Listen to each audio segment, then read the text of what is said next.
शासकीय रानी दुर्गावती एल्गिन अस्पताल में काम करने वाली महिला कर्मचारियों को 3 माह से वेतन नहीं मिला है। साथ ही वे पीएफ की समस्या से भी परेशान हैं। वेतन और पीएफ संबंधी समस्याओं को लेकर महिला कर्मचारी 2 दिन से अनिश्चितकालीन हड़ताल पर बैठ गई हैं।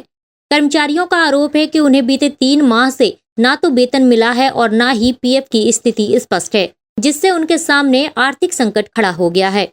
हड़ताल पर बैठी महिलाओं ने बताया कि उन्होंने इस गंभीर मुद्दे को लेकर कई बार संबंधित अधिकारियों से शिकायत की, लेकिन कोई ठोस कार्रवाई नहीं हुई है। कर्मचारियों ने आरोप लगाया कि वेतन और पीएफ से जुड़ी अनिश्चितता के कारण उनका पारिवारिक जीवन बुरी तरह से प्रभावित हो रहा है। कर्मचारियों ने चेतावनी दी है कि यदि जल्द समाधान नहीं निकला तो अस्पताल की नियमित सेवाएं भी प्रभावित हो सकती हैं। हम लोग एल्गिन स्टाफ से बोल रहे हैं।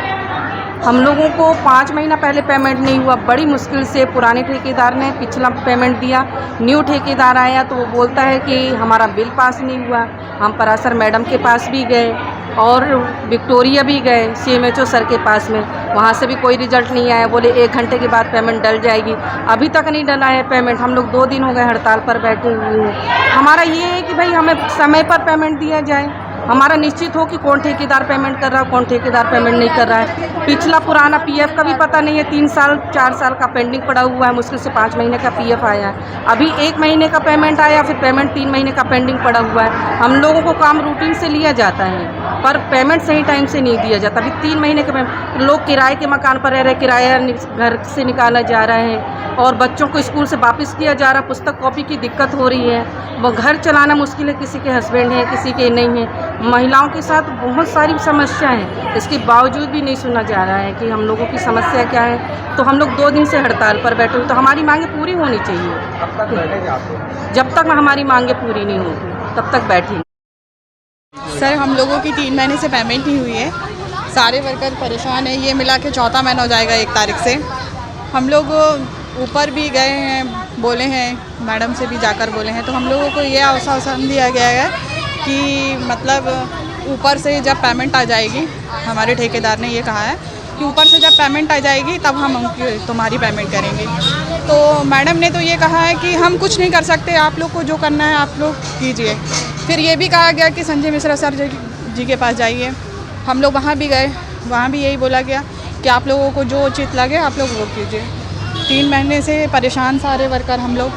यही बोला जाता है कि मतलब सोमवार को पेमेंट आ जाएगी, मंगलवार को पेमेंट आ जाएगी। कहते कहते ये पूरे 3 महीने हो गए पर अभी तक हम लोगों की कोई सुनवाई नहीं है। क्या पेमेंट मिलती थी? लगभग कितनी पेमेंट बाकी? 8 से 9 हज़ार पेमेंट हम लोगों की है। पर हम लोगों का कहना है कि हम लोगों को कलेक्टेड रेट में दिया जाए। और हम लोगों का पीएफ भी नहीं है। 2 साल से पीएफ भी नहीं डाला हुआ है हम लोगों का। सारे वर्कर उसी में परेशान हैं। वहीं इस संबंध में CMHO डॉक्टर संजय मिश्रा का कहना है कि यदि शासन की तरफ से भुगतान में देरी होती है तो भी वेंडर को कर्मचारियों का भुगतान करना होता है, लेकिन उसने ऐसा नहीं किया है, जिसके चलते वेंडर को नोटिस जारी किया गया है। साथ ही उसे बुलाया भी गया है और अगर उसके द्वारा जल्द भुगतान नहीं किया गया तो उसे ब्लैक लिस्ट भी किया जा सकता है। अस्पताल में कुछ कर्मचारियों की शिकायत थी कि नाराजगी, उनको पेमेंट नहीं मिल रहा है। क्या मामला है और इसमें किस तरीके से हुआ है? देखिए, सफाई का एक नया टेंडर हुआ है। पुराना जो हमारा वेंडर था उसका समय फरवरी तक ख़त्म हो गया है। उस समय तक का पूरा पेमेंट कर्मचारियों का हो गया था। जो नया टेंडर हुआ उसमें जो नए कॉन्ट्रैक्टर आए 2 लोग, उन्होंने अभी, जैसा कर्मचारियों ने बताया, कि अभी मार्च, अप्रैल, मई ये 3 महीने का पेमेंट उन्होंने नहीं दिया है। हमने उस वेंडर को दबाव डाला कि भाई आपको तो पेमेंट करना है और आप पेमेंट करें। तो पहले उन्होंने 1 महीने का पेमेंट किया, मतलब मार्च का। फिर अप्रैल, मई बाकी रह गया।